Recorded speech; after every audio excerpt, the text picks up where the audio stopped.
The baby's parents left him behind. After growing up and becoming wealthy, he had an unexpected guest. The next story you will hear takes place in Estonia, namely in the town of Risti. This actual incident is without a doubt one of our favorites, as it had such a surprising conclusion. Although the narrative took place in the 1990s, it was released in 2003. From the age of 2, Roman was raised by his maternal grandmother. Sadly, the boy's parents, who had turned into alcoholics, left him behind. Their young boy was left alone in their flat. They discovered him screaming and filthy there. They also departed for several months without paying their rent. The grandma had to deal with this, and she had to give up nearly all of her funds to avoid looking bad in front of the landlord. She may sue her daughter otherwise. Regretfully, the grandma was solely dependent on her pension. Nevertheless, her funds for the upcoming month had run out. Even if her share of this obligation was tiny, she still needed to find a means to make money. She didn't want to surrender him to an orphanage, even though it would have been better. She was terribly saddened by the thought of how much she loved her grandson. She so went to work in the fields at her age. She discovered the pension was insufficient when it came. The cost of daycare, education, and food has increased. Then, she had to continue laboring in the sweltering sun or pouring rain in the fields. But occasionally, Roman's folks had come over. Maybe they regretted leaving their son, the grandmother thought. She was really happy, but her happiness quickly gave way to extreme disappointment. They came only to take out a loan. They promised to repay the money as quickly as possible and stated they had to pay off a debt. But the months went by, and the elderly, destitute widow never received her money. However, her daughter returned one day. Sadly, the elderly woman's happiness was short-lived since her request for extra money was, instead of receiving her money back. Her daughter informed her that she was struggling this time. Due to a medical condition, her spouse needed the funds. The generous elderly lady handed him what little she had, and she hasn't heard from them in a very long time. Little Roman, meantime, was growing up and learning for himself with the help of his grandma. In school, he also received the top marks. However, her father never showed up at her front door until many years later. The father shoved Roman away as he tried to hug him. The guy who had deserted the kid, Roman's father, returned to the grandmother's home to request money, but this time it was for a very worthy purpose. His wife was reportedly in the hospital. The man said she had a severe case of pneumonia. He informed the elderly woman that they were unable to pay for the highly expensive medications that she had to take. At that point, the elder mother gave her all of her retirement income each month along with her meager savings, all the while hoping that her daughter would get better quickly. She may regrettably lose her work at that point, therefore she was unable to go to the hospital.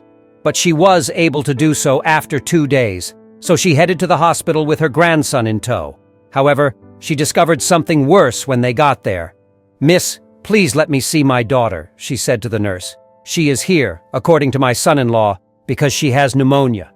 When the nurse inquired for her details, she answered right away saying, "Yes, she has arrived, ma'am, but not because of pneumonia, but because they found her completely inebriated on the street. She had to go through detox, and once she recovered, the cops brought her to prison, but I knew she could get out more if she posted bond. We haven't heard from her since, ma'am, so I'm not sure."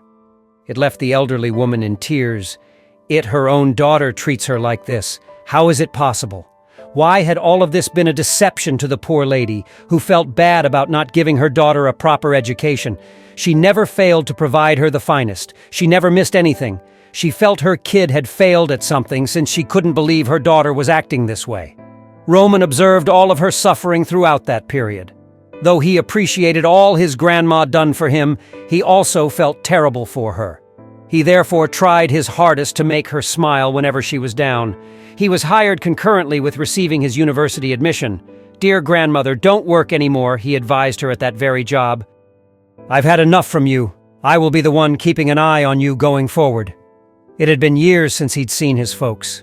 Tragic events, sadly, broke Roman's heart. When his cherished grandma realized that her daughter had not even paid her son a visit and that she did not even care that much about him, she was overcome with despair.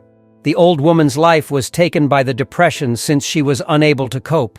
Only Roman and his neighbors were present for the final farewell on the day of the burial. Roman notified the daughter and son-in-law through a friend, but they did not accompany her for her farewell. He cried and was deeply hurt by that loss. Roman eventually completed his studies, won the distinction of being the city's top architect, and even started his own company in memory of his grandma. He gradually grew to be an extremely rich man. Since he originated from a very humble family, the fact that Roman had altered his life had been known, but his humility remained the same. He even provided aid to others in need. So his parents heard the news. Thus his father made the decision to visit Roman's home one day. He stopped him and said, "What do you want, sir?" after quickly seeing that the home was guarded by a security guard. "I am here to visit my son. I must speak with him. It's crucial. Let me in." Once more the guard inquired, "Yes, but I need to know what you want." "Look, our beloved son needs to assist us with medication and surgery since my wife, Roman's mother, is extremely sick in the hospital. You must help us. Please, we need the money." "Outside there's a person who claims to be your father," the guard stated to Roman over the intercom. "He tells you that your mother is critically sick and asks for your assistance. They require cash."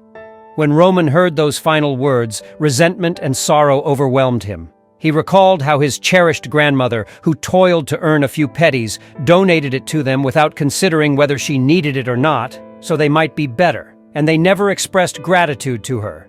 In addition, they even betrayed her. He therefore had the response to his own father at that same time, or the response his grandma ought to have given him in the outset. "Tell him that I'm not going to offer him anything," Roman retorted. "All I had was my granny, and nobody else. I was abandoned by my parents, and it still doesn't alter. That individual is lying, in my opinion. My father is not here. I'll have to contact the cops if you don't tell him to go." "Sir, I think you already heard," the guard remarked to the man at that point. "There's no need to reiterate. Go now."